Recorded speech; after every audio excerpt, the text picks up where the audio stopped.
SJC-11747, Commonwealth v. David Forlizzi.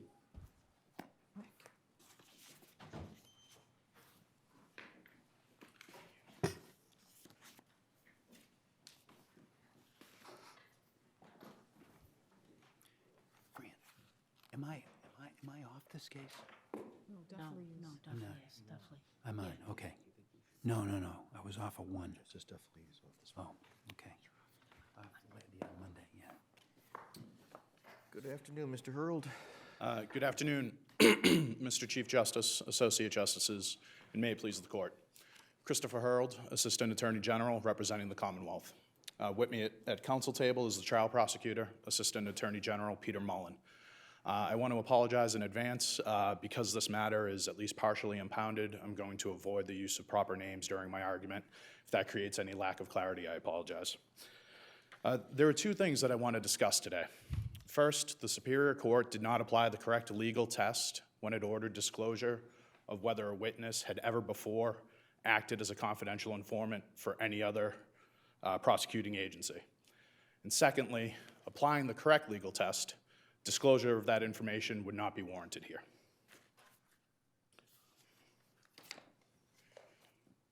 The Commonwealth generally has a privilege not to disclose the identity of confidential informants. The interests served by the privilege are primarily two. It's for the safety of the informants themselves, and it's to protect the free flow of information to law enforcement for the prosecution and investigation of crimes. The defendant has the burden to show that an exception applies that would warrant disclosure. Disclosure is only required in certain limited circumstances.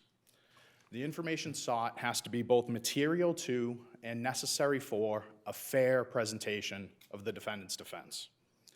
And then it also has to be sufficiently relevant and helpful to the defense to outweigh the Commonwealth's substantial interests in the privilege itself. Here, the Superior Court did not make any finding of materiality of the information that was sought. Did not make any finding that the information sought was necessary to a fair presentation of the defendant's defense. The Superior Court did not make any finding that the value of the information to the defense outweighed the interests served by the government's privilege here. Instead, the Superior Court ordered disclosure where it found that the information was only conceivably relevant to the issue of witness bias. Adoption of the Superior Court's test would create an exception that would swallow the rule of the privilege. Well, this is in the context of somebody who's a cooperating witness at trial. Most CIs are not testifying at trial. That's correct, Justice Gantz. The typical time when disclosure is required is when there's an unknown informant. It's informant X. And, Go ahead. and the defendant needs to find out who that person is so they can get informant X's version of the events as they happened.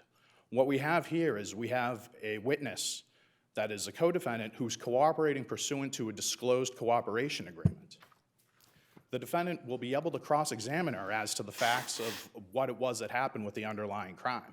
So we don't have a situation where the identity is needed because we have a percipient witness who otherwise their version of the events will never be before the court. That will be here.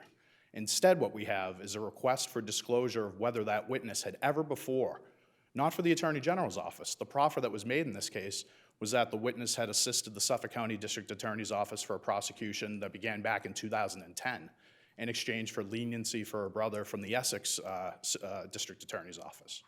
So that information is both attenuated when it comes to the prosecuting agency and also in a matter of time, and also it doesn't relate to this case itself. And why is that so affecting your substantial rights that you should be entitled to review under 211.3? So the way that this court typically addresses this issue is through the 211.3 process. The issue is basically twofold. We can't put the toothpaste back in the tube. Once this information is disclosed, it's out there. So this court in Diaz, in Elias, in Jordan, in Madigan, in Shaughnessy, has allowed the Commonwealth to use the 211.3 petition in order to try to protect this sort of information. Now, the court hasn't always ruled that that information should stay undisclosed, but because the Commonwealth can't get a second bite at the apple, we can't appeal if, we lose. That mean every time the Commonwealth gets a ruling that it doesn't like, it should be able to use 211.3? I don't necessarily think it's every time that the Commonwealth gets a ruling that it doesn't like. I think the issue here is that the Commonwealth gets a ruling that it doesn't like that can't be addressed in any other way, and it affects a substantial interest both in the safety of informants as well as the free flow of information to law enforcement. You say the safety of informants. Have you presented any information to Judge Locke that would suggest that the safety of this co-defendant, cooperating witness is going to be at risk because of the information disclosed? We have. The proffer that was made below was that the informant had participated in the prosecution of an individual. An affidavit, after trial counsel investigated the situation, he learned that this individual was a well-known violent organized crime figure. Defendant's counsel confirmed during a sidebar before Judge Locke that that was the individual and that was the prosecution that he was referring to. So unlike the case in Jordan, and I went back and I read the Commonwealth's briefing in Jordan where disclosure wasn't required, and one of the reasons was because of the possibility of a threat to safety, there actually was some particularized offering of possible danger here. It's not that there currently exists a threat that was made where that defendant said, hey, I'm going to find out who did this to me, I'm going to get them someday. But the court could infer, because of the information that was offered, that there could be a particularized threat to this. But you've got a experienced judge, experienced prosecutor, former AUSA, former district attorney, somebody clearly sensitive to that concern, who's made findings that it's not sufficient to. So why should we be, not having heard that evidence, undoing that? So I think the issue is that Judge Locke, for all of our, anybody's experience and their knowledge of the areas of law, we all make mistakes from time to time. And the information that we have from Judge Locke's order is that he didn't make those findings. This court, I believe it was 2 weeks ago in Bonnet, basically said this sort of analysis really happens in two stages. You have the first stage where two things happen. The Commonwealth asserts the privilege, and the defendant has to make some sort of bare showing of why this is relevant. And then after that, there has to be some sort of organized grappling with the issues at the time that the information sought. Judge Locke's order just doesn't have that. It doesn't have the findings that are required by this court's law. Judge Locke's order is framed entirely in what's conceivable and what's possible. But I mean, to get here, though, you've got to be able to do more than show it was error. That's correct. And I think what we have here is we have something that is both error, that represents a serious threat both to the Commonwealth's interest in the privilege and to the possible safety of the informant as well. And I think that that's why this court has in the past allowed us to get here on 211.3 when it comes to these issues. This is something that's of serious concern to us, not just for this case, but for what happens moving forward. If the conceivably relevant test is the one that will hold sway, that will substantially change, if not completely eviscerate, the informant privilege. Strictly when it comes to the possibility of witness bias, the issue of witness bias could almost always be conceivably relevant. Moving beyond the issue of witness bias, basically you're going to end up with a situation where there are going to be legal theories that are offered in order to get the information, not necessarily because that's what the defense intends to use it for.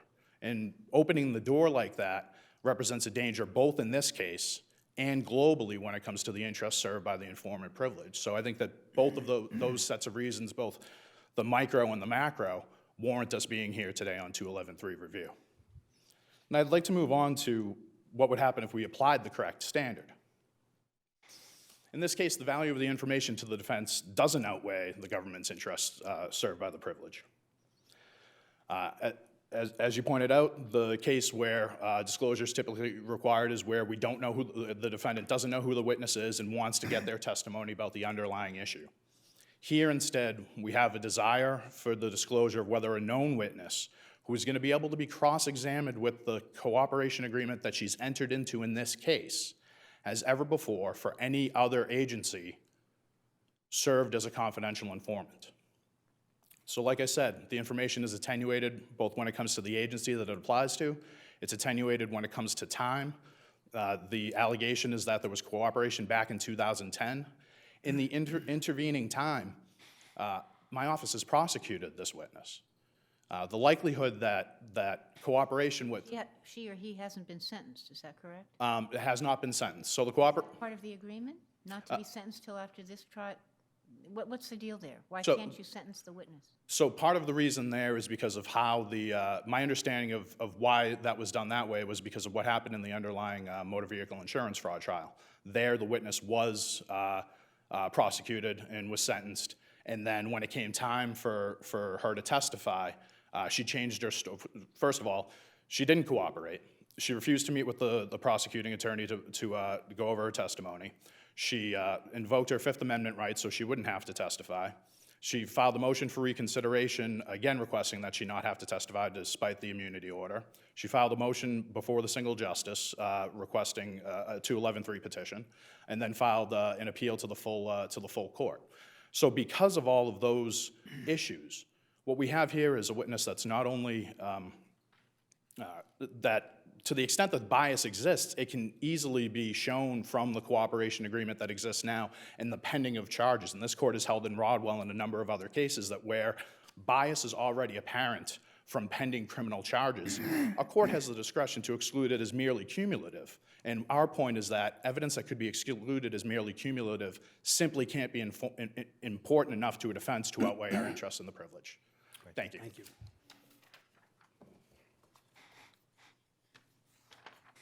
Good afternoon, Your Honors. Robert Goldstein on behalf of the appellee, David Forlizzi. Let me begin where Mr. Hurd left off, which is that information that can be excluded as cumulative, therefore can never satisfy, a defendant can then never satisfy the demand for disclosure of confidential information. This is where the Commonwealth's argument completely collapses, is because they're asking this court to make a decision at this stage in the litigation in a complete and entire vacuum. We simply don't know what the it is. Well, isn't that isn't it your burden to show that this evidence would be material to and necessary for your defense? Yes, and that, I would suggest, Justice Cordy, is the appropriate test. The Commonwealth has gone to a different test, and I'll answer that question in 1 second. I just want to address, they've added to the test this, once it's material and needed for a fair defense, that you then weigh it against the Commonwealth's interest. That's not what this court has declared the test to be in cases from Lugo and most recently in Kelsey. This court has reframed the Roviero test to mean that disclosure is required when the evidence is material and needed for a fair presentation of the case. And here's why the evidence is material, and here's why Judge Locke issued the order that Judge Locke did. The Commonwealth wants to say, it's the Commonwealth that has an absolutist rule here. The Commonwealth wants you to issue a rule that whenever it enters into a cooperation agreement with a witness, any past cooperative efforts by that witness is therefore immunized and beyond the scope of cross-examination. That's what they're asking you to do, because what they're saying is, because the defense has the opportunity to cross-examine this witness regarding this particular cooperation agreement, then that forecloses any inquiry into any past rewards. And here's why it's material and needed. And here's why I respectfully submit it's not attenuated in time, as Mr. Hurd just submitted to this court. What happened in this case is that in 2010, according to docket entries that are part of the record appendix in this case, the witness's brother's sentence in another state court matter was revised. And rather than have a 5-year sentence, 5 years to 5 years and a day, it was reduced to a 2.5-year sentence to the House of Correction. This was all information that was presented to Judge Locke. Thereafter, in 2012, this witness testified at the first trial in this case. Therefore, beyond the bare constitutional maxims that are at issue here, meaning constitutional right to cross-examine a witness regarding bias, general constitutional concerns, we have special relevance in this case if this witness had received benefits that predated her testimony at the first trial. The Commonwealth's theory at the second trial, the Commonwealth's theory will be that when this witness testified at the first trial, she was biased in favor of Mr. Forlizzi because of payments he allegedly made to her. If she had cooperated prior to the trial and had received benefits from the Commonwealth prior to trial, the defense would, at the upcoming trial, be able to rebut the central premise of the Commonwealth that the witness was biased in favor of Forlizzi at the first trial by arguing she had a pre-existing relationship with the Commonwealth, pursuant to which she received benefits. And Now, that's here, the crime charged, right? The crime charged here is what?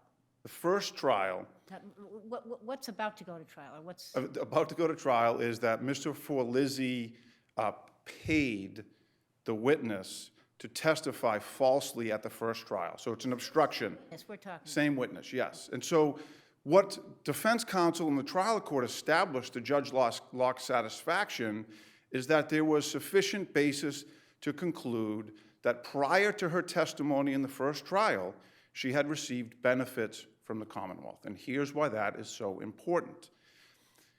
We don't know what those benefits are. There's a thread of conflation that runs through the Commonwealth's papers. That is, it's confusing disclosure of evidence with admissibility of evidence. Like in the entrapment line of cases, Madigan and Shaughnessy, without the N in the middle, Shaughnessy, those cases, the Commonwealth argued that the defense shouldn't get confidential informants' information because while the defendant had offered sufficient evidence as to inducement, the Commonwealth was prepared to establish at trial that the particular defendant was predisposed. And what this court has said over and over again is that's a trial issue, and that where a defendant overcomes a certain burden, they're entitled to the disclosure of the information. This court is in no position at this point to rule that this evidence of past benefits, which we don't even know what it is cumulative. The entirety of the Commonwealth's argument is that we haven't satisfied the materiality standard because past benefits are cumulative, are of diminishing value, are de minimis. We don't even know what that past benefit is. For example, assuming the witness got a benefit in 2010 where her brother was spared a death sentence, or that she received hundreds of thousands of dollars from the Commonwealth. That would be powerful evidence at this upcoming trial that at the first trial, where the Commonwealth says she was biased in favor of Forlizzi, she had ample reason to be biased in favor of the Commonwealth. You can't decide. I dare to say this would be the first case in American jurisprudence where this court decides in the middle of litigation that evidence that they don't know what it is cumulative, plus without the added benefit of examining that evidence in the context of these cases. All of the cases relied on by the Commonwealth, Allison and Williams and Madigan, where the court, an appellate court, assesses whether or not evidence is cumulative, it's done in the context of one, what is the evidence, and B, what was the nature of the examination at the underlying trial. And so here it's impossible for the court to conclude this evidence is cumulative, where we don't know what the evidence is and you're not able to assess or analyze the examination. And here's an added reason why it's material. Can I ask you, did Judge Locke have access to this information in camera? The Commonwealth, as far as I know, never sought to submit this information in camera to Judge Locke, nor did the Commonwealth seek a motion to reconsider the court's ruling. In the Commonwealth's argument about Judge Locke applying the inappropriate standard, let me read to the court the concluding sentence of Commonwealth v. Madigan, 449 Mass 702. Quote, "The Commonwealth is, of course, free to use as informants persons known to any defendant, as it always has done, as it has always done. It may not, however, withhold information concerning any informant, whereas here the information is material to the defense and potentially exculpatory." And the potential exculpatory nature of evidence is discussed not only in Madigan, it's discussed in Lugo and Roviaro, meaning it's impossible at this stage for the trial court to make the assessment whether it's cumulative, but this reliance on the conceivable language of Judge Locke's order is misleading because all of these cases talk about the potential relevance of this particular evidence. Was there any discussion of protective orders? In other words, it gets disclosed to counsel, but none of that. Exactly. The Commonwealth could have, You wouldn't object to any of that? no, because then at least the parties are able to assess what the evidence is. Judge Locke could be in a position in the middle of trial to assess the materiality and whether or not it's cumulative. But without disclosure of the evidence, it's impossible to make those kinds of legal decisions. And the Commonwealth's continued attack upon Judge Locke's order, I think, ignores and once again takes it in a vacuum. The Commonwealth made the precise same arguments it's making to this court, the precise same arguments it made to the single justice. The Commonwealth made those exact arguments in writing and orally. The writing is part of the record appendix to Judge Locke. Judge Locke understood what the controlling rules were. It's a busy trial court. It's a busy trial judge. He issued what I contend to be a completely uncontroversial decision, which is that a key, essential witness for the Commonwealth, who has entered into a cooperation agreement, whose testimony will be essential to the Commonwealth's case and to the jury's ability to decide innocence or guilt, the Commonwealth has a constitutional duty to disclose any evidence of past benefits and rewards. But you don't have to declare this. The Commonwealth, once again, has a parade of horribles in terms of what's going to happen if you don't reverse the order. This isn't that case. You don't even, well, it sounds like this case, this is a pretty unusual case, because this goes directly to the crime. Exactly. I mean, it's not just any old witness, it's the witness who's the victim of the, right? If I She's a understand. co-defendant who now claims that Mr. Forlizzi is to blame for her own conduct. And so the alleged benefits, the benefits we're alleging were parlayed from the Commonwealth. Charged with paying her. Exactly. And we say that prior to that, prior to her testifying at the first trial where she said Forlizzi wasn't involved, she had a pre-existing relationship with the Commonwealth. Thank you. Thank you, counsel. Thank you.